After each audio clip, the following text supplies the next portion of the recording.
a gente constrói as palavras, assim, sabe? Eu penso até na questão do alemão, por exemplo, né? Tem alguns termos que eles usam sinônimos, sabe? Ou usam uma palavra para descrever coisas diferentes.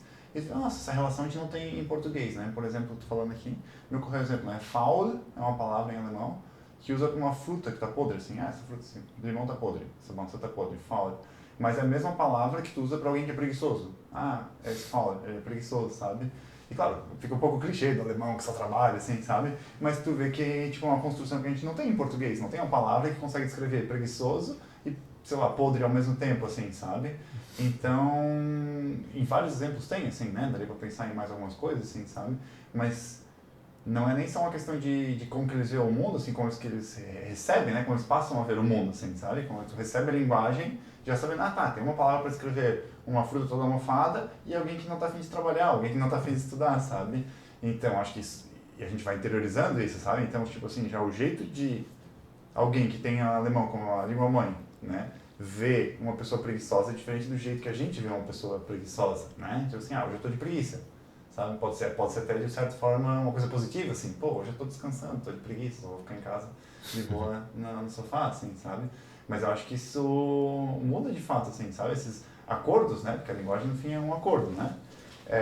Esses acordos que a gente estipula entre a gente, eles acabam mudando o jeito como a gente se relaciona entre a gente e com as pessoas, né?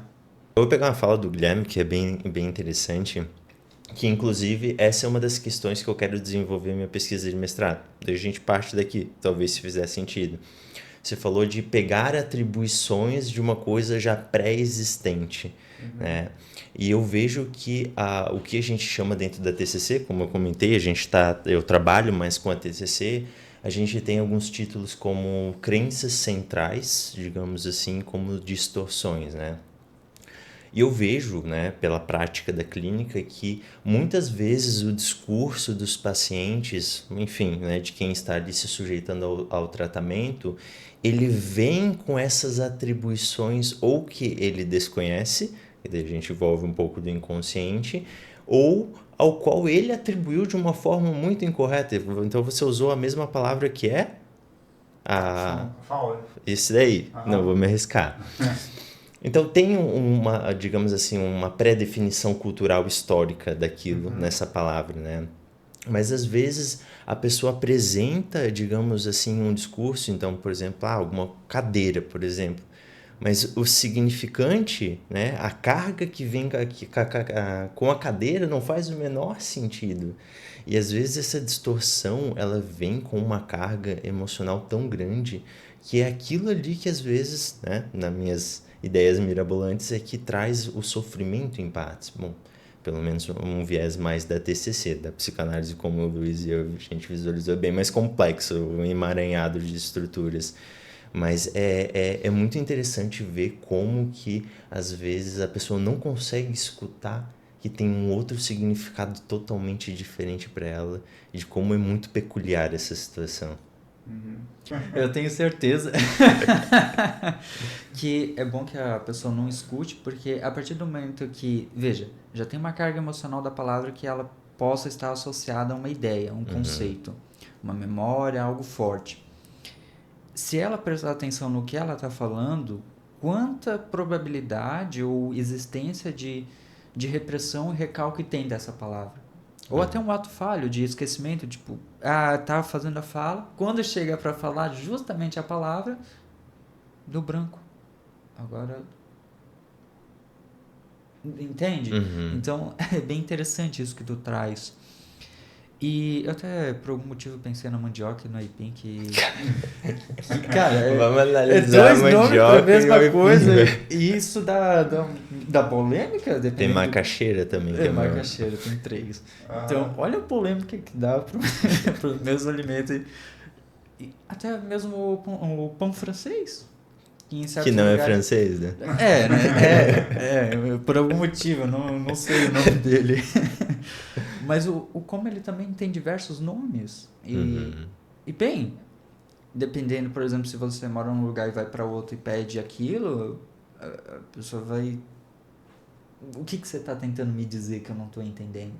Então, essa apropriação da linguagem cultural, no caso, eu suponho, porque você está por exemplo, a gente utiliza da linguagem da cultura do blumenauense, por assim dizer, então, que a gente é dessa região, mas se a gente olhar, por exemplo, para uma outra região e a gente tem uma apropriação, o quanto de conflito a gente teria em conseguir fazer essa ponte? De trocas de palavras, o modo de como vai ser falado, o sotaque, por exemplo, que influencia bastante, né? Eu acho que assim, agora cada vez tem uma tendência mais forte de pessoas de outros lugares indo para Blumenau, sabe? Isso tem uma interferência grande na língua e eu acho que através da cultura, assim, sabe? Quantas palavras, eu já aprendi algumas palavras novas, assim, a minha palavra favorita é esgulepado, assim, sabe? Quando a manga da camiseta, assim, tá meio, como é que a gente fala, assim, já vencida, assim, sabe? Que a gola já esticou, tinha. E daí sempre um amigo meu falou, ele é de Recife, ele fala, isso aqui tua manga tá esgulepada. E cara, eu me matei de rir, eu achei sensacional, sabe? Mas quantos sentidos que vem com isso, assim, sabe? E com isso uma cultura diferente, sabe? Um jeito diferente de se relacionar com as coisas, assim, sabe? E eu acho que com certeza, assim, a linguagem que a gente adquire muda muito com o jeito como a gente vê o mundo, assim, né? Tanto que tem até um TED que ficou famoso ali sobre essa questão o jeito que a gente dá para as palavras, né? Tipo assim, acho que o exemplo era do gênero, sabe? Tipo assim, em algumas línguas a palavra ponte é masculina, em outras línguas a palavra é feminina, né? Tipo assim, a gente fala a ponte, em alemão também, die Brücke, né? Também é a ponte, se não me engano, em italiano já é masculino, il ponte, uma coisa assim. E daí, tipo assim, os adjetivos que as pessoas usavam para descrever essa mesma ponte, dependendo da língua inicial delas, era diferente. Então, pessoas que nem a gente que tem a ponte, a gente fala, bonita, magnífica, né? Esplendorosa. E as pessoas que vêm numa língua masculina, que aquilo tem um gênero masculino, forte, resistente, imponente, sabe? Então, assim, tu associa com coisas diferentes e é só o gênero, não é nem um outro conceito da coisa, assim. Era uma foto e o que tu associa com aquilo, assim, sabe? Então, quanto que essa mistura não enriquece, né? O fato de vir pessoas de outros lugares para Blumenau, quanto que isso não enriquece o jeito que a gente vai aumentando a linguagem e enriquece o jeito que a gente vê o mundo também, né? Sim. Eu vou jogar uma granada aqui dentro e vou sair correndo. Agora, como que fica, por exemplo, tudo isso que o Guilherme trouxe, excelente, para algo novo? Porque a gente está mudando o signo, o significado e o significante com a nova linguagem neutra, binário, não binário, há muitas identificações, assim, né? O que vocês acham nesse sentido, assim, de como que talvez é polêmico, é complexo, não é complexo, é uma questão de adaptação, algo tradicional brasileiro que a gente faz, não faz? É mais o senso comum, né? Do... Porque se você me perguntar se o signo, o significante e o significado vão mudar, na verdade eu vejo que não. Porque os três, eles particularmente pertencem à subjetividade da pessoa. Então, a forma como essa pessoa está adquirindo essas experiências não mudou, ela ainda está adquirindo. Por isso que quando a gente fala que a mesma pessoa vê o objeto de forma diferente e dá nomeações diferentes, veja que o objeto ele ainda é o mesmo, a fonte. Mas como a gente tem duas subjetividades, vai ser dois signos, duas... signo... significantes e significados. Né? São dois, de qualquer forma. Só que essa questão do novo é interessante. Porque até então, por que não foi criado um novo alfabeto? E qual é a dificuldade? Porque, bem, obviamente que eu não sou tolo de fazer uma pergunta dessa e não entender que há uma complexidade grande, porque a gente já tem algo existente. Agora, como começar do zero e substituí-lo com as pessoas que já estavam no modelo antigo? Eu sim me pergunto quanto antes questionamento, né? Eu me pergunto quanto algo pode ser novo de fato, sabe? Eu acho que tudo vai sendo uma adaptação, assim, sabe? A gente vai tentando variações das coisas, assim, sabe? E vai o melhor modelo acaba se propagando. É meio que uma lógica evolutiva, assim, da língua, sabe? Então, quando eu preciso de uma palavra nova para descrever algo que não tem, então eu vou adaptar de alguma coisa parecida, sabe? Eu acho, sei lá, pensando no exemplo ali, home office, né? Que é uma coisa que surgiu agora, assim. Então a gente empresta do inglês, ou a gente puxa do latim, sabe? Ou a gente pega do francês. Mas a gente vai adaptando de algo parecido. A gente dificilmente cria uma palavra do zero, assim, sabe? Então acho que a linguagem neutra, ela tenta, né? Ela não sai do nada, né? Ela tenta adaptar de uma linguagem que a gente já existe, assim, né? Tipo, a ideia, sei lá, de tentar falar menine, vem do menino ou da menina, né? Então, assim, acho que na linguagem sempre vai se adaptando, assim, sabe? Tanto que a gente vê os dicionários etimológicos, tipo assim, esse veio a palavra dessa palavra, que veio dessa palavra, que veio dessa palavra, e vai lá pra trás, sabe? E às vezes, uma hora se perde, a gente não sabe quando é que só surgiu um grunhido, assim, sabe? Tava lá os homens das cavernas com um objeto na mão e falaram até que virou martelo, faca, sei lá, sabe?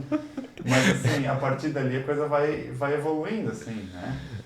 E eu acho que isso serve, enfim, para outras coisas na vida também, assim, né? Tanto o esporte, eu acho interessante o esporte, é uma coisa que tu vê a evolução. A gente vai variando as regras do esporte para que ele se encaixe melhor, para que seja mais divertido, para que seja mais justo, para que seja mais competitivo, para que as pessoas tenham mais chance de ganhar, assim, justas, né? Então, assim, a gente vai variando as coisas aos pouquinhos, assim, né? E acho que até na nossa vida, assim, no nosso dia a dia, a gente não, raramente assim, mudei completamente minha rotina. Não, eu vou tentar tirar um pouco aqui o açúcar, né? Eu vou tentar encontrar meus amigos um pouco mais, eu vou começar uma faculdade, assim, sabe? Mas difícil, e acho que nem é saudável a gente mudar tudo de uma vez na vida, né? Não. Então acho que essas mudanças da linguagem, elas vêm aos pouquinhos, assim, sabe?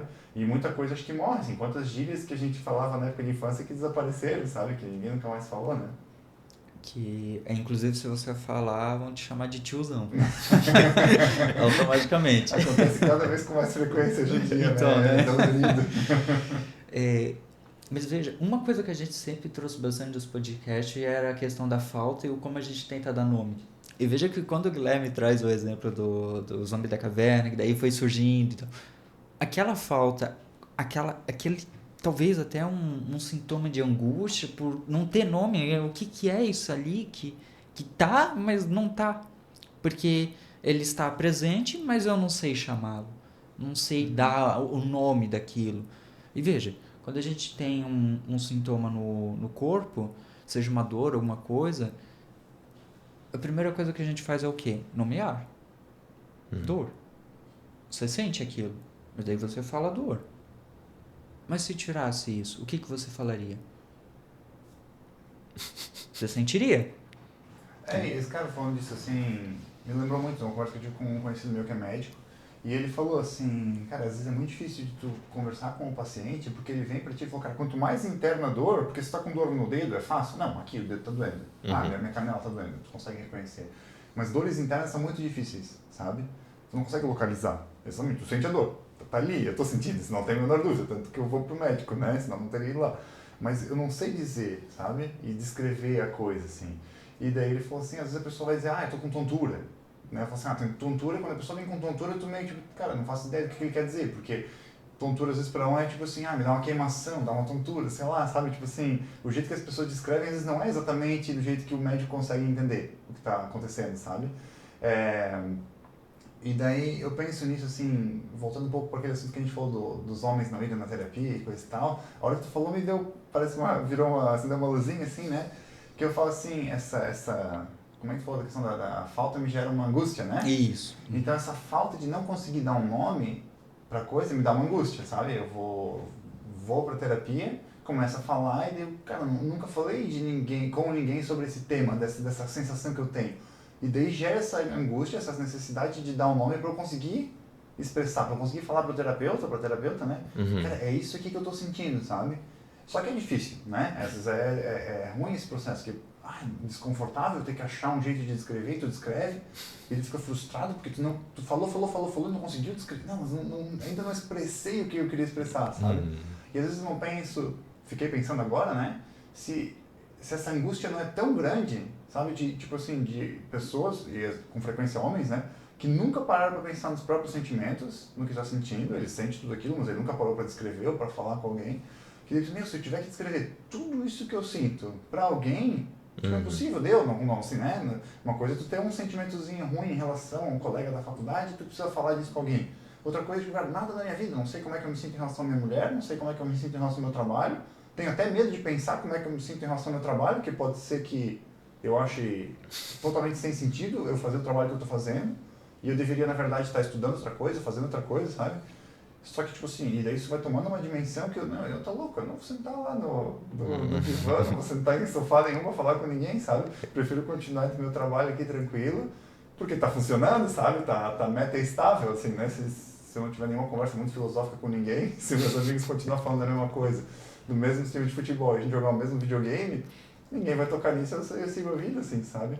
Mas esse medo dessa instabilidade muito grande, assim, e daí eu acho que também, daí tem o lado do terapeuta, né, do nosso lado aqui, pô, de respeitar a velocidade da pessoa, sabe? Isso é uma coisa que eu tô aprendendo cada vez mais, assim, fica muito evidente que precisa aprender isso, assim, sabe? Essa semana mesmo, numa supervisão que eu estava tendo com a minha professora, orientadora ali na faculdade, eu falei, nossa, tipo, esse caso ali, eu não sinto mais progresso, assim, sabe? Que vale a pena dar alta, a gente, tipo, eu fico puxando para ver se realmente tira uma dor ali da pessoa, assim, sabe? Para ter material para trabalhar. E ela comentou assim, olha, às vezes essa angústia de ver progresso é mais tua do que da pessoa. Para a pessoa aquilo ali já é algo novo, sabe? Ela já está se adaptando com uma realidade nova de estar sendo ouvida, de coisas acontecendo, de relações dela com as pessoas da família dela, com os amigos dela que estão mudando. E claro, tu tá lá na frente porque tu tá naquela, como tu comentou antes ali, né? Tipo assim, eu quero aplicar a técnica, eu quero ver a coisa acontecer, sabe? Mas daí a angústia já é minha como terapeuta e não mais de fato da pessoa. Então assim, peraí, tá, quem que é a pessoa que está em foco aqui, sabe? A gente tá aqui pelo cliente, né? Tá aqui pelo paciente e não para bater meta, né? Exatamente, Guilherme. E isso é muito importante porque ainda bem que ela te falou isso, não ia acabar tendo falado aqui que isso era mais uma questão sua do que da pessoa. Porque como é que a gente vai saber o progresso se esse progresso na verdade é uma reflexão da própria pessoa que está indo ali nesse encontro? Né? Claro que a gente também deve olhar o caso com um certo cuidado, porque a gente vai, o que eu posso fazer então para adicionar mais ferramentas nesse processo terapêutico? Porque uma vez eu lendo vários artigos referente à postura, né, diante ao sujeito, e teve um adendo que tem que ter um certo cuidado quando a pessoa está tentando estruturar uma frase. E sabe aquela brincadeira? Tem uma frase, aí no meio falta uma palavra e continua a frase. A gente tenta ficar adivinhando a palavra. Agora pensa, a pessoa está na sua frente, ela tentando fazer essa montagem da frase, aí ela para.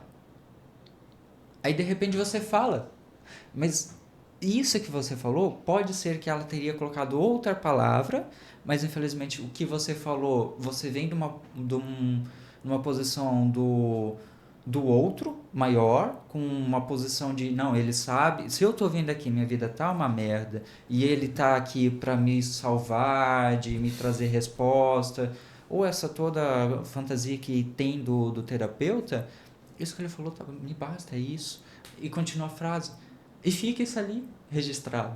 Então, o quanto a gente tem que ter certo cuidado.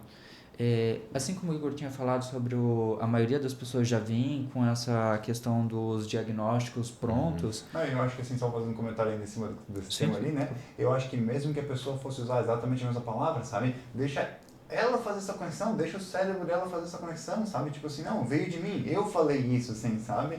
Não só talvez ela fosse fazer algo diferente, que seria mais grave ainda, assim, sabe?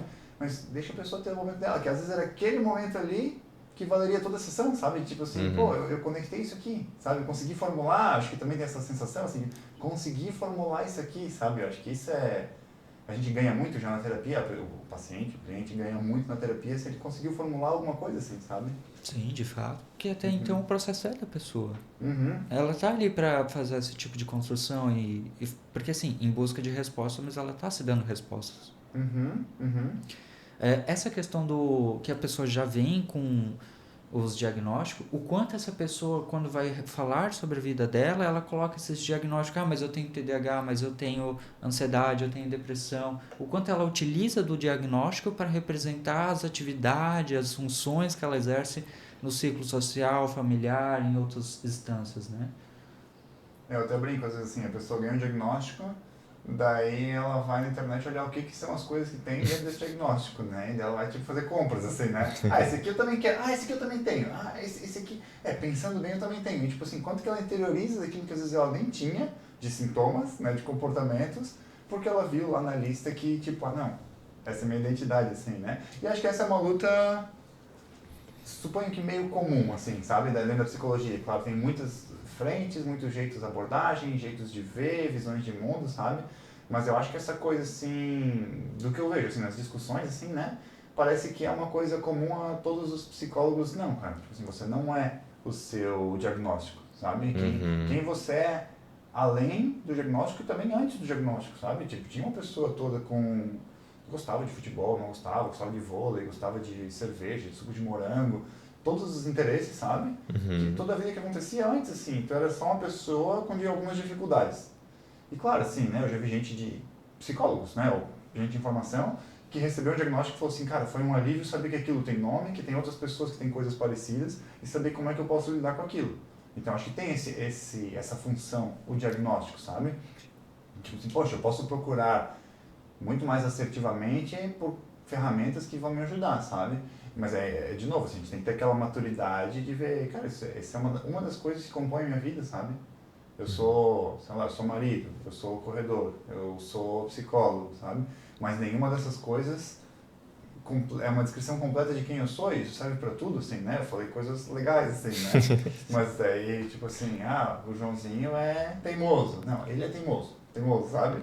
E daí, tipo, quanto que as pessoas interiorizam disso, principalmente com crianças, pensando assim, sabe? Quando os pais falam dos filhos dessa forma, assim, sabe? Ele não consegue fazer tal coisa, sabe? Ele não consegue dividir nada. Tu fala perto, não, ele não sabe dividir, ele não sabe dividir. Quanto tempo vai demorar para a criança começar a pensar, é verdade, eu não sei dividir mesmo, sabe? Assim, impede a possibilidade de mudar isso, até porque o desenvolvimento da criança é isso, né? É mudando, né? Ontem só consegui engatinhar, hoje já consegue caminhar, hoje está começando a falar, amanhã já está negociando com o colega, meia hora da tua vontade, meia hora da minha vontade, a gente vai brincar, né? Sim. De fato, assim como o Guilherme falou sobre essa questão de pequenos papéis, né, de pequenas funções, eu acho que uma coisa que envolve muito isso do diagnóstico é a gente esquecer que somos seres humanos. Por exemplo, o que impede de eu fazer uma teimosia agora? Meu bom senso, mas se eu quisesse fazer, eu poderia fazer. Isso não significa que eu tenha um diagnóstico específico, né? Desatenção, dificuldade, né? Porque, bom, vai depender do nível do estímulo também, mas é algo que eles vêm generalizando, né? Digamos assim, um sentido que eu noto, principalmente com crianças, né?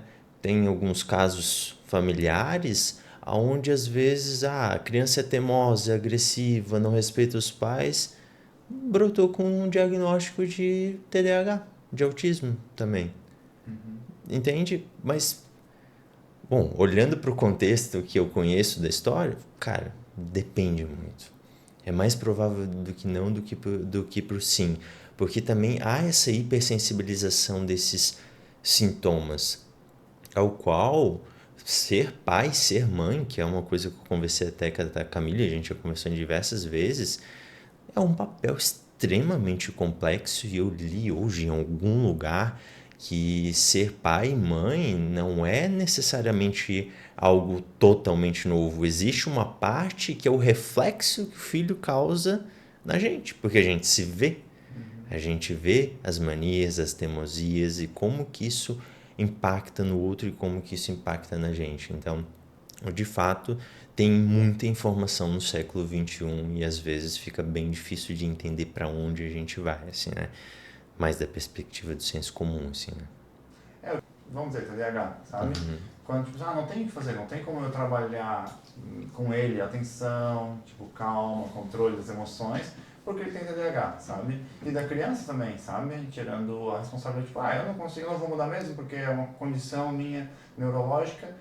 A criança não deve pensar nesses termos, né? Sim.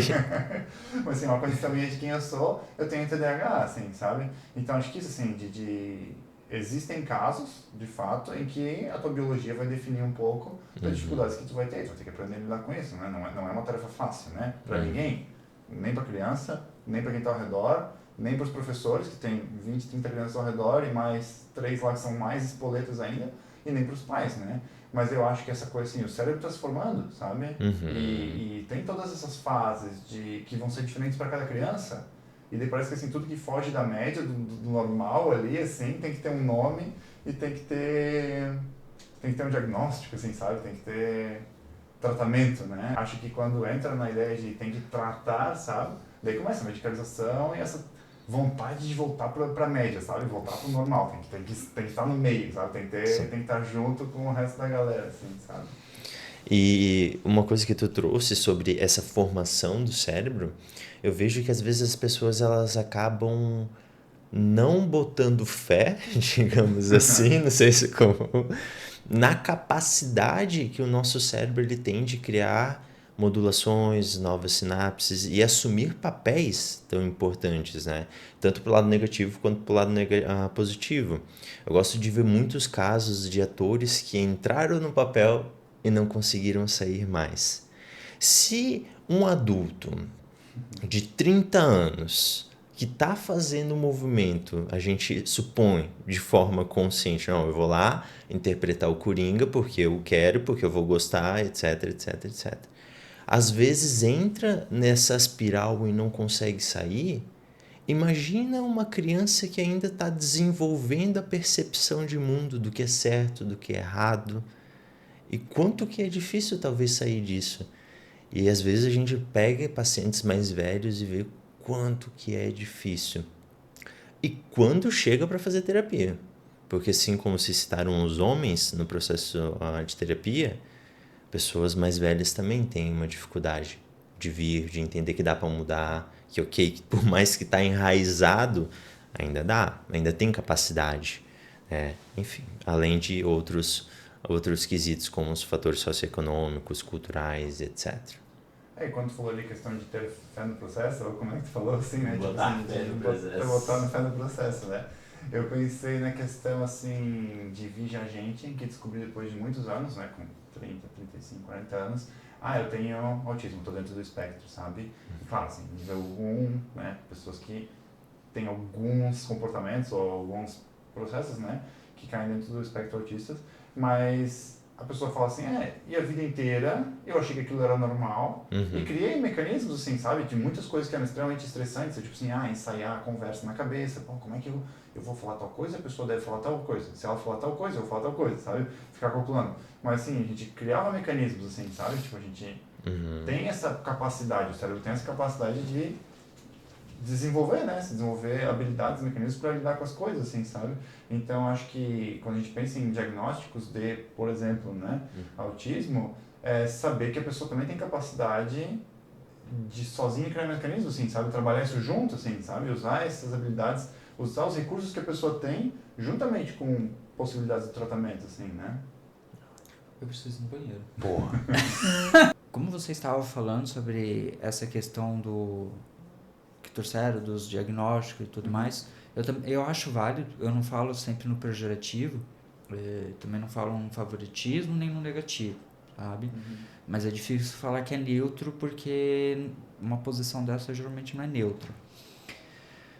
Mas assim como foi dito que essa falta de nomear gera uma angústia para o sujeito e receber uma nomeação, seja um quadro patológico de transtorno e etc., que consiga diminuir esse conflito de, mas o que eu tenho? E não, é isso aqui. Né? Mas não se tornar sujeito àquela nomeação. Né? Ela é compreensível, ok, mas não se sujeitar. Ele se limitar-se com isso que foi te dado. E quando vocês foram falando dessa questão da criança, desse desenvolvimento e tudo mais, e o ambiente de trabalho, um livro que eu li sobre o SPA, eu acho que era do Augusto Cury, alguma coisa assim. Augusto Cury? Isso. Eu achei muito interessante essa questão que ele traz da síndrome do pensamento acelerado, que eu acho incrível. Porque se a gente pegar uma situação hipotética, que eu tenho até medo de falar ela no sentido de hipotética, porque é mais real do que hipotético, Se uma pessoa começa a fazer uma montagem de uma peça que levaria em cerca de 30 minutos em 40, não dá. Essa pessoa é lenta. Uhum. Ela não é apta a essa função. Uhum. Eu quero uma que faça em 20. Mas, pô, a meta não era... Não, mas é 20. Qualidade. Uhum. Pô, mas isso é muito acelerado. Porque Uhum. isso é produção, isso é lucro. Uhum. Eu quero entregar isso. Só que, a que preço? Porque essa pessoa vai ter que fadigar esse corpo e essa mente. Uhum. Mais o corpo, no caso, que é um trabalho manual. Mas a mente de conseguir todos os processos que estão sendo envolvidos. No final do dia, você tem uma pessoa entregue que gastou o que tinha para gastar ali. Uhum. E isso foi uma crítica que a gente levantou, que como é que a gente vai pensar sobre o governo, sobre várias questões no nosso Brasil, que estão aí gerando em vários, também no próprio mundo, na própria Terra, o que está acontecendo nela, de outros países e essas influências. Essa pessoa acabou de dedicar toda a energia dela para montar as pecinhas em 20 minutos, porque foi o que cobraram dela. Uhum. Ela tá gasta, a gente não pode mais cobrar toda essa responsabilidade do mundo nela. Uhum. Só que essa pessoa precisa de uma... Ou melhor, é necessário que ela saiba sobre essas outras coisas que acontecem no mundo porque estão atravessando ela. Porque, beleza, ela não precisa saber como é que tá a plantação de arroz. Porque na hora que o preço subir, ela vai saber. Mas, pô, aí já... Sabe? Como é que a gente vai contestar isso? Eu vejo que assim, nessa coisa da exaustão, assim, sabe, de a gente viver com isso, assim, mas de novo, volto pra coisa, assim, sabe, tipo, a gente como terapeuta tem que se conscientizar disso, assim, que às vezes, pô, a pessoa veio pra sessão, quase não falou, assim, sabe, voltava devagar e não rendeu o quanto a gente queria, assim, sabe, mas às vezes é o único momento que a pessoa tem de calma na semana inteira, sabe, eu vejo isso na minha realidade dando aula, né, como professor. Às vezes a pessoa tem aquele momento ali que, tipo, aqui eu posso ir no meu ritmo, sabe? Sempre tá cumprindo uma agenda de outra pessoa, ou de outra instituição, ou enfim, né, do que for. Mas, tipo assim, de a pessoa ter o momento dela, sabe? Ter o ritmo dela, assim, da gente poder explorar o que a pessoa quer explorar no ritmo dela, né? E daí tu tinha comentado também da questão ali do... Como é que o que nós tínhamos conversado antes ali? Do spa? Não, tu voltou ali antes. Antes disso, tu tinha falado uma coisa interessante. Eu sou ruim. Quando eu falo é uma vez só. Infelizmente. Deixa eu ver. Tá. De não se limitar, sim, lembrei. Dessa questão de, nesse tempo da pessoa, a gente também ter essa coisa do diagnóstico, sabe? Sim. Pra gente ver quem essa pessoa é e deixar a pessoa crescer nessa coisa, assim, tipo, tu tem o teu momento pra tu crescer e pra tu se enxergar, pra ver quem tu é, sabe? Pra gente se conhecer, porque não é tão fácil assim, tu saber do que tu gosta, quais são as coisas que tu gosta de investir o teu tempo, sabe? Como tu funciona, né? E eu acho que é isso, assim, né? Da gente ter um tempo pra se enxergar, pra olhar pra gente mesmo, assim, né? Isso que tu falou agora foi bem interessante. Não nos conhecemos. Olha que profundo. Porque, particularmente, em uma perspectiva filosófica, isso seria um absurdo. Isso que você falou é um absurdo. Porque se nós não nos conhecemos, como é que o outro conhecerá? Se não conseguimos... Como é que eu me apresento ao outro se eu não me conheço? Mas espera, aí entra também uma questão da nomeação. Como é que eu me apresento? Você fala o seu nome, você fala um apelido, como é que está essa colocação? Você fala as suas qualidades ou os seus defeitos? Como é que você se apresenta? Porque, veja, que esse é o gostoso. Eu sempre falo que esse é o gostoso da vida, porque, de fato, a gente não se conhece. Mas em que momento a gente tentou nos conhecer? Em que momento a gente parou para falar, não, eu gosto de feijão, mas esse feijão vermelho não, é o preto. E fazer essas colocações para quando fazer uma feijoada, você escolher o feijão que te traga o gosto melhor. E não o gosto melhor num sentido culinário, mas subjetivo de aquilo te traz uma memória. Porque às vezes o gosto não é só aquela comida na sua frente, mas sim o que ela representa. Um prato de mãe ou alguma outra questão. Até tu me falou essa questão de se conhecer, me fugiu o nome dele, mas ele é se eu não me engano, acho que ele é filósofo, né, da República Tcheca. E ele falou assim, criticando essa coisa assim, a gente tem que, fala tanto, né? Tem que entender o outro, né? Tem que ter empatia e coisa e tal. Tá, eu não consigo nem entender a mim mesmo, eu vou querer entender o outro, sabe? Assim, eu já sou complexo o suficiente e dizer que eu entendo o outro, assim, né? Que presunção que é essa de dizer, tipo, não, eu te entendo, sabe? Então, eu acho que é isso, assim, quando a gente comunica, a gente faz muitas simplificações, sabe? Eu estou explicando para ti o que eu estou pensando, eu estou simplificando, assim, sabe? Para conseguir transportar de um jeito que seja inteligível o suficiente para te mandar essa mensagem, sabe? E a mesma coisa acontece contigo, para mim, assim, sabe? E acho que isso interfere diretamente nas nossas relações, assim, sabe? Quando temos uma relação, seja profissional ou qualquer outra coisa que seja, tu não tem como entender todas as minhas complexidades, sabe? Não tem... eu preciso de ti o relatório X, sabe? Eu não quero saber se o teu gato morreu e se tua capacidade de escrever é dificultada porque na escola tua professora te maltratava, sabe? Eu preciso do relatório, vamos dizer assim, sabe? Mas às vezes a gente fica esperando do outro que ele saiba aquilo que eu quero, sabe? Eu quero ver o relatório, mas é óbvio que eu preciso do relatório. Não! O outro pessoa não tem como entender as minhas necessidades, não tem como entender as complexidades do que é. Então, se eu disser assim para ti, cara, eu preciso de um relatório até tal data, ele vai dizer, não, eu não consigo entregar até tal data, eu consigo entregar um dia depois. Beleza, sabe? Assim, a comunicação, ela simplifica sempre as coisas, sabe? Tanto positiva como negativamente, assim, né? Mas a importância da comunicação em todos os relacionamentos, né? Profissionais e no relacionamento em casa, né? No relacionamento íntimo ou com crianças, assim, sabe? Porque não tem como, é impossível entender toda a complexidade do outro. Então eu preciso expressar muito bem e claro o que eu quero, o que eu preciso, né? E a gente consegue daí negociar, sabe? Quando eu coloco as coisas na mesa. Mas quando as coisas ficam no ar, sabe? Não tem como eu adivinhar o que o outro quer, porque o outro é muito complexo, né? E a prova disso é que, se eu não me entendo a mim mesmo, né? Seria tipo isso assim, né? A prova disso é que se eu não entendo a mim mesmo, como é que eu vou querer entender de fato o outro, né? Na sua complexidade, né? Na sua, toda a sua abrangência, né? Eu acho interessante isso que tu falou da comunicação, que o retrato da comunicação que eu tenho hoje dela, com o que eu tenho de estudo e tudo mais, eu acho que foi tipo assim, ó. A gente tem lá a Grécia, eles tentando construir banquetes, reflexões, todo esse tipo de construção, nomeações e etc. Que eles herdaram de algum lugar. Eu só não sei de onde, porque eu estudei só até eles. Aí depois foi substituindo, foram outras culturas, outras questões, e foi montando comunicação, a palavra bonitinha. Chegou no século agora, parece que passaram um pano assim e tentaram escrever por cima, para dizer que é algo novo, mas no fim é a mesma coisa, mas está embaçado.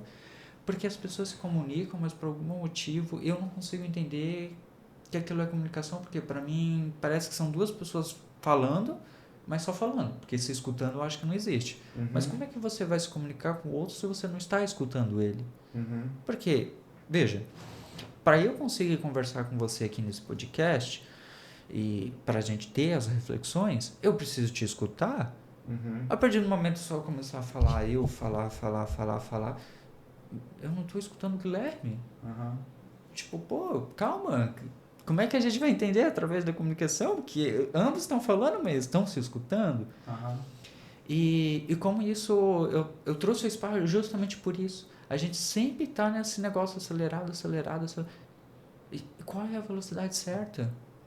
Eu não sei se tu já viu aquele exercício. Se eu não me engano, quem sugeriu é o Carl Rogers. Mas nós estamos discutindo algum tema. Eu só posso propor coisas novas, formular coisas novas, depois tu ter reformulado o que tu falou, em outras palavras, e com o teu consentimento. Tipo assim, tu me falou isso agora, né? Então eu teria que reformular, dizendo assim, olha só, como a gente na Grécia Antiga, que foi o momento que até o qual você estudou, eles tinham essa coisa dos banquetes, tentar formular diálogos e conversar. É isso que tu quer dizer? Daí tu fala assim, sim, é isso que eu quero dizer. Então beleza, então nós estamos na mesma página, sabe? Então a partir de agora eu posso desenvolver minhas ideias. Claro, assim, na prática talvez seja impraticável tu sempre ter uma conversa dessas, sabe? Mas é bom pensar nele com exercício, ou às vezes em alguns momentos-chave, especialmente se tu está tendo uma discussão com a tua parceira, o teu parceiro, né, íntimo, poxa, não, nós vamos conversar aqui, nós precisamos chegar no acordo, não é tipo só, não é que nem no trabalho que às vezes tu tem que entregar um resultado e não importa tanto assim como as pessoas saíram dali. No relacionamento íntimo, o relacionamento é tudo, muito mais do que o resultado, se o almoço ficou bom ou não ficou, se os convidados ficaram felizes ou não. do jeito que eu vejo, é muito menos importante do que a relação de fato que está ali entre no casal, assim, sabe? Embora também, no trabalho também vai ter esse lado humano ali, né? Mas acho que o foco é um pouco diferente, assim, sabe? Então, dentro da relação ali, né? Em casa, eu acho que esse exercício é muito válido, assim, tá, amor, tô te entendendo direito? Tu tá querendo dizer isso, isso, isso, sabe? Pra pessoa de fato ter certeza, assim, eu não tô só tentando derrotar ela, eu de fato tô tentando, como falou, ouvir e mostrar pro outro que eu tô ouvindo, pra daí a gente discutir em cima da mesma coisa, assim, a gente tá com uma conversa que é próxima o suficiente, né? Porque como a gente tava falando, assim, às vezes a palavra pra mim tem um sentido, pra ti tem outro sentido, né? E a gente tá conversando, passando um pelo outro e não tá se conectando no meio, sabe? Então, para a gente garantir que a gente está de fato se conectando nessa conversa, de fato estamos conversando sobre os mesmos assuntos e olhando, né, enxergando a mesma coisa sob olhares diferentes, mas entendendo o que o outro está olhando, assim. E quantas vezes, acho que todo mundo já presenciou isso, né? Tu vê duas pessoas discutindo e fala, não, peraí, vocês estão brigando por quê? Vocês estão falando da mesma coisa, vocês estão usando palavras diferentes. E eles não se entendem que eles estão só expressando a mesma coisa de jeitos diferentes, né? Então, quanto que isso não acontece no nosso dia a dia? Que a gente está brigando porque no fim a gente nem está falando a mesma coisa. Eu acho interessante porque, assim, a própria discussão são duas pessoas que estão, de fato, falando, mas nenhuma delas se escuta. E isso é o que eu chamo de discussão. Uhum. Porque, de fato, disso ali não vai resultar... Pelo menos, ao meu ver, não se resulta nada. Porque um vai ter o seu ganho de achar que falou o que tinha que falar e a mesma coisa vale para o outro. Uhum. Mas uma troca com o outro... Não, só foi um tentando cuspir mais do que o outro. Uhum. Uma conversa, não. Porque a conversa só vai existir quando você gera uma terceira colocação. Tem duas pessoas conversando, mas você gera uma terceira, que é a compreensão daquilo tudo que elas debateram. E isso aconteceu justamente nesse podcast, quando você falou a palavra natural, aí depois eu repeti, falei que no meu cunho filosófico ela representa outra coisa, mas eu entendi aquela perspectiva que você tentou trazer, por isso que eu falei do senso comum e tentei, o natural vinculado a isso, talvez. Então, tentar construir o que o Guilherme está tentando, por onde que ele está caminhando e por onde eu posso complementar ou colocar essas pontas. Uhum. Achei muito interessante esse exercício que você trouxe, porque, de fato, senão vão tentar cuspir um no outro. Uhum. Porque quando a gente fala de poder, ele não é só poder aquisitivo e tudo mais. A própria conversa é um mecanismo de poder. Uhum. Por isso que... vamos citar, por exemplo, quando um médico fala para o paciente. Beleza, ele estudou, ele sabe, ou melhor, a gente supõe e espera que ele saiba. Uhum. Né? Mas se ele não souber... eu já vi, tipo, gente, a pandemia foi um clássico. Saiu a torta e a direito que tu tava com sintoma de Covid, mas era mesmo? Não sei. Uhum. Mas vamos garantir. Uhum. Se isola. Pô, tipo, não generalizando ou dizendo no modo prejudicativo, mas o como a questão de que você levantou bastante, a gente tem uma dor, mas eu falo dor, mas o que é para você? Qual é a intensidade? Porque dor para mim é quando eu sinto, então eu tenho uma noção, mas quando é no outro, que noção é essa? Ela não existe, porque eu não tenho a experiência dela. Eu tenho a minha, mas a minha é a mesma que a sua? Sim.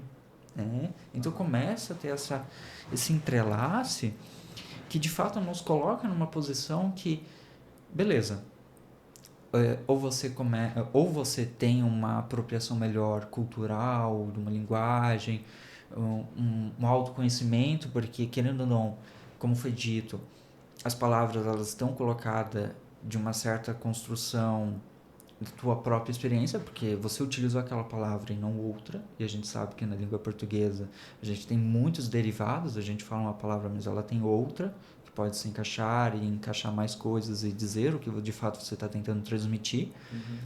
Não é à toa que a gente não utiliza a língua oculta do Brasil.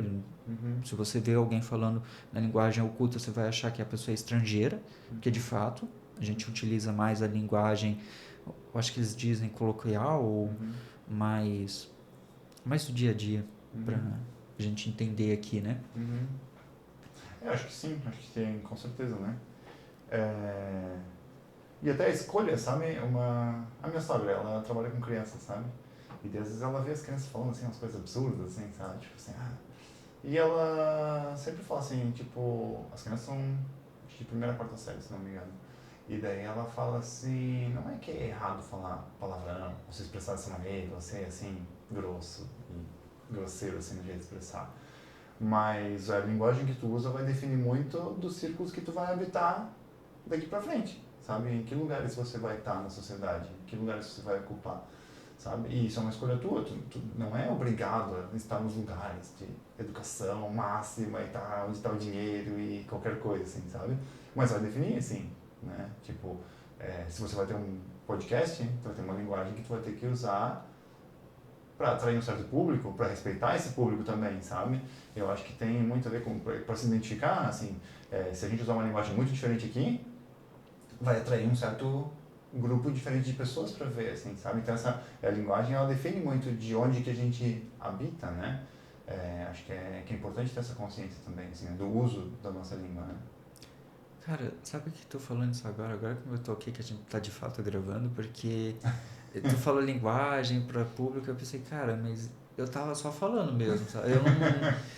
Claro, eu sempre tento trazer reflexões para quem nos assiste, assim, conseguir ter reflexões e tirar um proveito desse tempo que tá gastando nos assistindo. Sim. Mas, de fato, porque assim, eu não mudo a minha linguagem, porque a forma como eu vejo o mundo, mas se eu ajustasse ela, talvez teria um público maior. Porque às vezes eu saio de um ponto de partida que, beleza, para mim eu tenho experiência, então a lógica de construção dela, para sentido, tá ok. Mas para quem não tem essa experiência? Porque ela vai conectar com algo da vida dela. Eu acho que assim, quando a gente conversa aqui de um jeito descontraído, quanto mais natural isso mais atrativo também sabe? Tipo, é importante a gente ser verdadeiro, assim, sabe? Quando tá falando, acredito eu, né? Porque a gente tem uma capacidade muito grande de perceber canalha, falastrão, sabe? Tipo, gente charlatão, assim. Tu olha, cara, sabe quando tem aquela sensação lá dentro, assim, alguma coisa não tá certa? E eu sempre dou esse exemplo dessa coisa, falando de psicanálise, falando de consciente, eu falo, cara, todo mundo sabe. Tu entra numa loja, o vendedor já vem com um sorrisão, assim, e aí, tudo bem? Sabe quando, cara, tu sente, cara, esse cara não tá interessado em mim, ele não tá querendo saber como é que eu tô de fato, ele não tá tão feliz assim de me ver, sabe? A gente tem uma capacidade muito grande, assim, em todas as relações. E, assim, a gente desenvolveu isso porque é extremamente essencial saber quem que tá querendo se aproveitar de ti e quem tá querendo, tipo, de fato, estabelecer uma relação de igual para igual, assim, de negociação, de troca, de vamos trocar conhecimento, vamos trocar experiência, vamos trocar recursos, serviço, o que quer que seja, sabe? Mas na sociedade que a gente vive hoje, e assim, sempre foi assim, sempre vivi com pessoas ao redor, é impossível a gente viver sozinho, literalmente é impossível, né? Um bebê, se não tiver outras pessoas por perto, o bebê morre, então a gente já nasce na necessidade de interagir com outras pessoas, de se relacionar, sabe? Então a gente desenvolveu também essa coisa de quem que realmente é benéfico ter por perto e quem que não é, sabe? Eu gosto dessa questão do século XXI porque ele traz uma esfera totalmente diferente. Porque quando você fala é difícil alguém estar sozinho. Não, eu ia colocar impossível, mas é minha palavra. Mas essa questão de estar sozinho, veja que, de fato, uma pessoa está desconexa de um todo social, em termo é impossível na medida que ela está numa sociedade, particularmente se ela está se alimentando, ela está exercendo todo um mecanismo. Então, a pessoa pode vir aqui e me argumentar muitas e muitas coisas, mas infelizmente eu bato meu pé e falo, infelizmente, você não pode se desconectar da sociedade. Porque você está nela. A partir do momento que você não estiver nela, beleza, você vem e me fala que você está desconectado dela. Agora, há conexões com as pessoas que estão nessa sociedade, é outra coisa. Eu vi uma reportagem da BBC que me chamou muita atenção, que era uma moça que publicou nas redes sociais que não tinha amigos e no outro dia ela ganhou 100 amigos. Eu admito que eu me rachei de rir. E as pessoas, de fato, podem falar, nossa, Liz, mas foi uma atitude. Não, eu me rachei de rir porque como é que você vai chamar que tem 100 amigos em menos de 24 horas se você nem sabe a história dessas pessoas? Tipo, que laço tênue, frágil é esse que você construiu que pra mim pula etapas, assim, tipo, pra mim, eu sou antiquado, eu falo que eu sou antiquado pro século XXI porque eu vejo colega, depois você vai pra uma amizade que tem certos vínculos, e aí vai, a gente até adiciona aquele termo, melhor amigo, mas, pô, vocês estão competindo, mas enfim, né, tipo... E como comparar também, as amizades são muito diferentes, com esse amigo aqui eu falo coisas muito diferentes das que eu falo com esse outro amigo, sabe? São áreas diferentes da vida, assim, então não tem como, não, esse aqui é melhor do que esse, assim, é uma coisa bem difícil de comparar de fato. Né? Dá até pra chantagear, ó, você vai perder a tua posição, é melhor você, opa, vamos lá, né? Aquele joguinho de futebol tá chegando aí. Não, daí fala de casamento, daí tem que ter o teu best man, né? Cara, meu best man, tipo, cara, quem que é essa pessoa que é o best mesmo, sabe? Traz um manequim, bota um ponto de interrogação e dá-lhe. Onde está? Não, eu acho que até essa questão do amigo, né? Quando desenvolve uma amizade, na minha percepção, daí pessoal minha, assim, sabe? Quanto menos intencional foi, sempre que eu precisa, tipo, você chega numa cidade nova, chega num lugar novo, precisa desenvolver conexões, assim, sabe? E daí, aquele cara legal, queria me aproximar dele e ser amigo dele, sabe? Nunca funcionou, sabe? Funciona sempre de uma forma assim, as pessoas que tu menos espera, às vezes tu acaba se aproximando e a amizade vai se criando de um jeito orgânico e natural, assim, sabe? Porque tu acaba passando tempo com a pessoa e aos pouquinhos vai descobrindo as afinidades, na verdade, né? Não vai nem desenvolvendo, às vezes é só tipo, a gente tem isso em comum, sabe? Se a gente ficasse mais tempo aqui conversando, a gente ia descobrir muito mais coisas que a gente tem em comum, sabe? Pensa, o cara já passou por isso, o cara já viu isso. Eu recentemente fiz participei de um grupo de terapia de homens, né? Terapia em grupo de homens. Participei de um grupo terapêutico de homens, é isso que eu queria dizer. E daí tu vai conversando e vai passando tempo, e foram acho que 9 meses, 8 meses, assim, e daí tipo lá passando, cara, isso aqui que tá realmente me preocupando muito e queimando a minha cabeça aqui, na verdade tem outros 3 caras no grupo que estão passando exatamente pela mesma coisa, então tipo assim, não tô completamente sozinho, sabe? E quanto tempo demorou da gente falando lá de coisas que incomodam e tipo assim, a terapia era bem guiada, assim, né? Então, assim, tu ia passando pelos temas cada vez, assim, e quanto tempo demorou para chegar na conclusão e de ver, tipo, poxa, essas pessoas passam pelas mesmas coisas que eu, e só esse fato de saber que as pessoas passam pelas mesmas coisas que eu já é um alívio. Ninguém me deu uma solução para o meu problema, ninguém falou assim, eu passei por isso e depois de 10 anos deu tudo certo. Pode ficar tranquilo que depois de 10 anos vai dar tudo certo, vai se resolver magicamente. Não, eu tomei esse remédio, eu fui nesse guru aqui, eu vi esse vídeo. Não tinha, sabe? Não tinha uma solução, porque muitos dos problemas eles não se resolvem às vezes, sabe? Vai passar 20, 30 anos e pode ser que a gente morra com o problema não resolvido, assim. Mas o fato de saber que tu não está sozinho lidando com isso traz uma humanidade dos outros para perto de ti que já dá, cara, literalmente como se o coração ficasse quentinho, assim, tu pensa, cara, eu não tô sozinho nisso, sabe? É tão bom se conectar com as pessoas também no sofrimento, sabe? Não só, tipo, a gente gosta das mesmas coisas, que legal tu gosta desse filme que eu gosto. Não, essa pessoa passa pelo mesmo que eu, que bom, sabe? Que bom que a gente tem isso em comum, assim, sabe? E compartilhar essa dor, assim, é um alívio muito grande, assim, é um alívio muito grande e uma conexão, assim, é prazeroso estar do lado de alguém que tu sabe, poxa, essa pessoa abriu parte da vida dela pra mim e a gente tem isso em comum, assim, né? Eu acho que, e eu vejo isso, cara, como isso ter usado mercadologicamente, porque isso vende, sabe? O vendedor, ele vai tentar te vender uma coisa e tenta se conectar contigo, sabe? Tu vais... e na faculdade, quantas vezes, cara, eu desanimei da faculdade, a gente ouve isso, né? Mas aí a turma era tão legal que eu resolvi, não, eu vou ficar até o final, sabe? Ou gente, eu me empolguei muito com o curso, mas não me conectei com ninguém lá, e daí acabei desanimando, sabe? Assim, como a gente precisa dessa conexão, assim, sabe? E às vezes o que a gente quer, a gente busca, na verdade, é mais essa conexão do que outras coisas, assim, sabe? Eu vejo nas aulas de alemão, assim, como é importante ter essa conexão com os alunos. E para mim é muito mais prazeroso estar dando aula quando eu estou conectado com a pessoa, assim, cara, me importa de fato, sabe? Tu tá bem hoje? Claro, assim, né, sendo praticamente psicólogo, quase psicólogo, e já é uma coisa que vai ficando natural da pessoa, assim, de querer saber de fato, como é que eu te encontro hoje? Tu estás bem? Como é que tu chegou aqui hoje, sabe? Mas eu vejo que é importante, assim, que a pessoa tenha um momento de falar assim, não, hoje eu estou cansado. Não, beleza, então, vamos adaptar a aula para o teu momento aqui, respeitando de onde tu estás vindo, assim, respeitando o que tu tá sentindo, né? Mas o processo de, tipo assim, a gente não tá só aqui com o propósito de tu aprender o máximo de alemão possível no menor tempo possível, sabe? Não, a gente tá aqui para criar uma conexão e dessa conexão a gente quer desenvolver a tua habilidade do alemão, mas essa conexão também é importante, sabe? Não é só um produto que tá indo para lá e para cá. E isso acho que se aplica para todas as áreas, sabe? Assim, nossa, tipo, tu vai comprar um colchão e tu vê assim, cara, esse vendedor ele se importou comigo, ele realmente queria me dar o melhor produto, ele realmente queria que eu saísse feliz, sabe? E fizesse um investimento bom, não é só tipo tirar o meu dinheiro.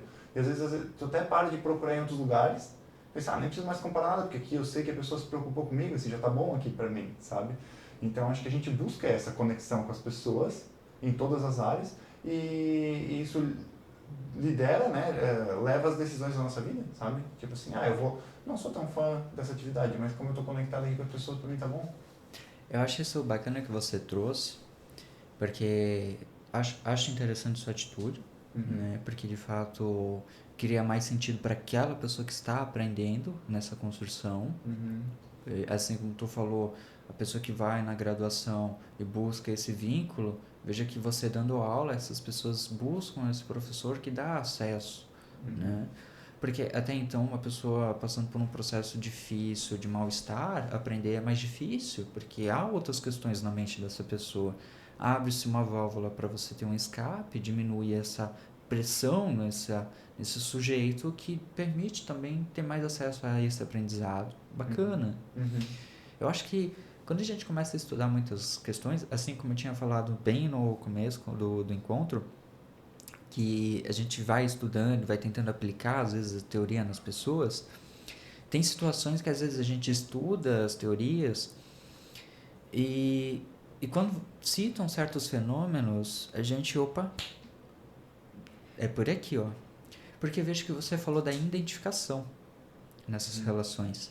Só que o que me chama a atenção é que, hoje em dia, com as redes sociais e tudo mais, eu não cito essa questão dos 100 amigos à toa, mas no sentido que já tinha inúmeras pessoas. Não sei o que houve, qual é o contexto. Mas por que a gente tem dificuldade em tentar se relacionar com uma pessoa que fala o oposto do que a gente acredita? Porque a gente é tão averso. Porque, assim, não é que aquela pessoa seja uma má pessoa, um lixo de pessoa, que não dá para se relacionar com ela. Ressalvas quando a pessoa também passa de um cunho tóxico. Né? Tem os toxianos, assim, por assim dizer. Essas pessoas, eu particularmente já permiti tentar me aproximar para tentar entender por que elas veem o mundo daquela forma, mas elas se utilizam de argumentos infundados que, quando refutados, elas exigem te bater ou te silenciar. E não falo de matar, mas sim se distanciar. Por exemplo, quando você falou dessa questão do machismo, assim como a gente fez o episódio do podcast sobre isso, eu perguntei para uma pessoa que surgiu com esse tema, depois de algumas reflexões, o que era machismo, porque particularmente não é algo que eu utilizo, não está no meu dicionário, então eu não sabia o que era o machismo, tinha uma noção.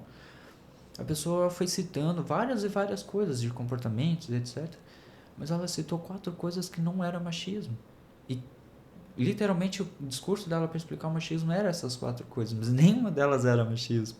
Era caráter, religião, moral e o quarto ali eu não me recordo. Mas nenhuma delas era machismo. Mas como ela vinculou essas coisas tudo a isso. Mas, né, aí tem a questão da apropriação da linguagem, a replicação, aquilo que te foi ensinado e você não se questiona, mas replica. Então, por que a gente é tão averso? Às vezes a pessoa ela pode desconstruir, ela pode se abrir e buscar isso.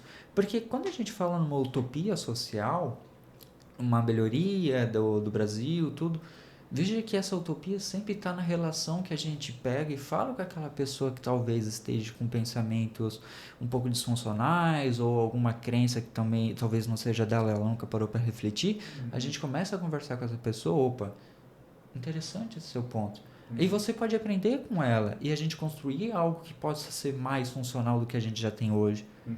Mas automaticamente a gente fala, não, falou o oposto, é escroto, acabou. Teoricamente, ele é o espaço que eu mais tenho lugar para crescer, né? Falando com alguém que pensa diferente de mim, eu vou ver uma perspectiva muito diferente de como eu enxergo as coisas, né? E às vezes a gente acaba só ficando no nossa bolha, assim. Eu vejo isso na discussão política, por exemplo, mas se aplicaria a outras questões também. Tem gente, tipo, veja, as pessoas dizem que estão discutindo política, mas não, estão reclamando juntas do mesmo candidato, reclamando juntas da mesma situação, sabe? E, tipo, uma conversa, de fato, é muito mais complexa, assim, sabe? Qual que é o teu ponto? Como é que tu enxerga? Por quê? Não, mas tem certeza que isso que tu falou fecha com isso aqui? E, tipo, assim, se a gente conseguir chegar nesse nível de eu poder te questionar e fazer tu reformular as tuas coisas, assim, né? Reformular as tuas visões e tentar expressar melhor as tuas visões, sem que eu te ofenda e sem que tu se sinta ofendido, acho que a nossa conversa aumentaria muito em nível, assim, sabe? Tipo, seria muito mais produtiva para nós dois, né? Mas a gente acaba bloqueando isso, assim, né? Exatamente nessa lógica que tu falou, né? De meio que demonizando o outro lado, assim, né? E eu acho que é isso, assim, até leitura, sabe? Ler coisas do outro lado para tentar entender, sabe? Porque, não sei se tu já teve algum contato com Schopenhauer, aqueles 37 falácias, né? E daí ele fala assim, um dos jeitos de debater, discutir, derrubar o outro é tu pega uma frase do cara, distorce o contexto e destrói aquela frase ali, sabe? Pra tentar destruir toda a pessoa, assim, pra tirar ela de jogo, assim, tudo que o Luiz fala é besteira, olha aqui, ele falou isso aqui, eu tiro de contexto e destruo esse argumento aqui, sabe? Mas, se de fato, né, eu sempre fico pensando assim, acho que uma coisa que a gente tem que ter consciente é, isso aqui é uma conversa ou um debate, sabe? Se é um debate, eu vou tentar te derrubar, vou tentar distorcer o que tu fala, vou enxergar errado de propósito, né? Vou fazer um monte de coisa, de canalices, assim, né? Fazer um monte de manipulações.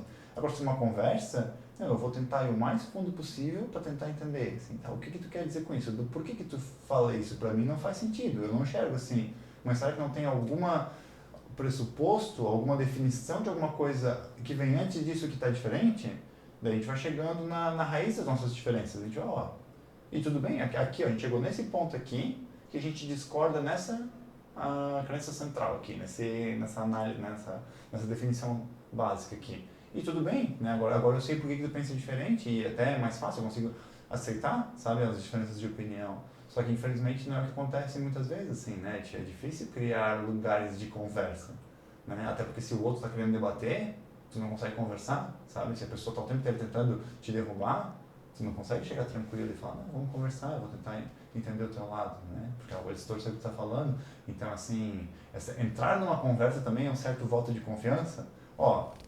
Eu vou ser sincero, eu vou me expor, e considerando que ninguém tem certeza de tudo que fala, sempre vai ser, eu vejo assim, assim, assado, né? E eu tenho espaço para crescer na minha visão de mundo, sabe? Então eu vou expor, mas aqui para mim é uma dúvida, isso aqui eu não me sinto seguro, isso aqui não fecha com tal coisa que eu falo, mas eu ainda assim acredito nisso, sabe? Mas eu sei que o mundo tem essas ambiguidades, assim, que é difícil de enxergar a coisa, tudo preto no branco, sabe?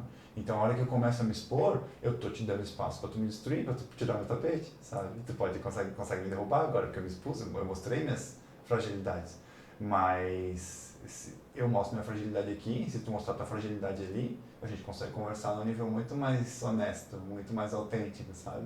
E daí eu posso aproveitar muito mais a conversa, porque eu sei que tu não sabe tudo, tu sabe que eu não sei tudo, e eu posso aprender contigo, assim, eu tô aberto a aprender do outro, sabe? Mas é difícil, assim, tipo, tu tem que dar um voto de confiança, assim, porque tu vai se expor, tu vai estar na frente de outras pessoas, pode me fazer passar vergonha, entende? E a gente não quer passar vergonha, a gente quer saber, a gente quer estar por cima, entendeu? Achei muito bacana que você citou essa frase ali, do Schopenhauer. Assim, eu conheço o autor, só nunca li nada dele, mas isso que tu falou eu achei muito interessante, porque o que as pessoas mais me criticam são meus exemplos. Quando eu converso com uma pessoa que, beleza, ela tá dizendo uma coisa bem complexa, mas eu tô sentindo que, você tá picotando aqui. Eu dou o mesmo exemplo, mas com uma intensidade muito maior, e por algum motivo eu recebo várias críticas e eu falo, calma. Aí eu começo a falar, essa substituição aqui, por essa aqui, e essa aqui e essa aqui, é a mesma coisa que você deu, a gravidade só tá maior. Mas a situação ainda é a mesma. Sim. O contexto tá ali. Mas o que mudou? Mudou que esse exemplo não te favorece, então ele é descartado. Então, Exato. por que a gente tem, tipo, esse movimento de sempre falar o que é mais que nos favorece, né? E para fechar o encontro de hoje, para não se estender, aquela questão da bolha que você citou, é importante a gente refletir sobre essa questão da bolha, porque veja, a bolha, digamos num exemplo mais interessante, como uma defesa, que você está envolvido por uma bolha, mas também como uma questão de limite, porque essa bolha tem paredes, então até onde ela vai. E eu fiquei pensando em quantas pessoas acabem nessa bolha e esse oxigênio que uma hora vai acabar. Então, essa sobrevivência da bolha vai até quando? Né? Para a gente refletir ao final desse encontro. Uma hora a bolha estoura, assim, para todo mundo, sabe? Assim, essa bolha estourar, acha aquele momento assim, cara, isso no que eu acredito não faz sentido, sabe? Puf. Daí tu precisa ressurgir, sabe? Precisa remodelar tudo, assim, sabe? Porque é isso que eu falou, assim, uma hora acabou o ar dentro da bolha, assim, tipo, poxa, não tá mais me suprindo aqui, né? Não tá mais explicando o mundo ao meu redor, alguma coisa que tá errada, eu preciso remodelar o jeito que eu vejo o mundo, assim, né? E daí o impacto é grande, mas faz a gente crescer. Mas é interessante, assim, Eu gostaria de agradecer muito, Guilherme, porque foi muitas reflexões, muitos temas, assim, essa questão da linguagem. Eu espero que possa também comparecer novamente, a gente talvez faça outros convites. Foi muito gostoso ter essa conversa com você hoje, agradecendo novamente para reforçar essa gratidão, né, por estar aqui fazendo parte também desse projeto, que busca trazer reflexões sobre diversos temas, né? Não, com certeza. Eu também quero agradecer pelo convite, assim, fiquei super feliz, né, de ver, assim, o trabalho que vocês estão fazendo, vendo a coisa se desenvolver. Falei, cara, que legal, assim, sabe? E poder dialogar com vocês, como tu falou, assim, né, como dá pano pra manga, né? Nós estamos aqui em 3 pessoas, né, um comenta aqui, um outro tem uma ideia ali, como é rica essa troca, assim, né? Então eu quero agradecer, né, ao Igor e a você pelo convite. Foi um prazer enorme, assim, né, e com certeza, se quiserem me convidar de novo pra gente conversar mais uma vez, acho que a gente pode bater um papo, acho que é bem produtivo, assim, né? Muito obrigado mesmo pelo convite. Com certeza, e ficou bastante temas. A gente pode falar sobre até a questão do machismo, trazer uma parte 2 e falar sobre esse tema, né? Talvez no próximo mês, para dar esse tempo, a gente fazer algumas pesquisas, ver os movimentos sociais, como é que estão, se tem alguma, dá para pegar esse aqui. E agradecer que vocês que acompanharam até agora, ver nossa conversa gostosa, né, com várias reflexões. E esperamos ver, ou melhor, né, esperamos vocês no próximo episódio. Até lá!